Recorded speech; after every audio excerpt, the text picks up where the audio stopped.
వామన అవతారం భగవంతుడు ఇచ్చిన ధర్మపాఠం.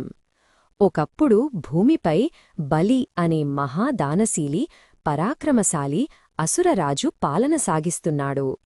అతను చెడు హృదయం కలవాడు కాదు, కాని తన శక్తితో లోకాలను జయించి దేవతలు నివసించే స్వర్గాన్ని కూడా స్వాధీనం చేసుకున్నాడు. ధర్మం క్రమంగా తగ్గిపోతూ దేవతలు తమ స్థానాలు కోల్పోయారు. దేవతలు శ్రీహరి విష్ణువుని ప్రార్థించారు. వారి వినతి విని భగవంతుడు ఒక ప్రత్యేక అవతారం తీసుకోవాలని నిర్ణయించాడు. అదే వామనావతారం. భగవంతుడు ఒక చిన్న బ్రాహ్మణ బాలుడిగా జన్మించాడు. అతని కళ్లల్లో దివ్యకాంతి మెరుసుతోంది, కాని శరీరం మాత్రం చిన్నదిగా కోమలంగా ఉంది. చేతిలో చిన్న కమండలం, భుజంపై మృదువైన జటావళి.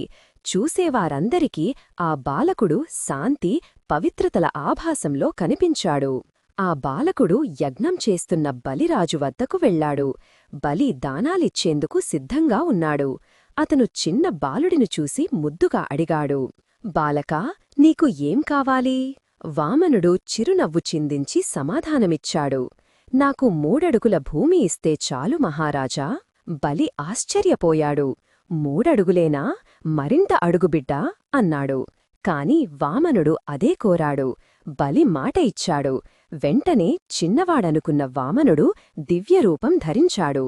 ఆయన తల ఆకాశాన్ని తాకగా కాళ్ళు భూమిని ఆనుకున్నాయి. 1 అడుగుతో భూమి మొత్తం, 2వ అడుగుతో ఆకాశమంతా నిండిపోయింది.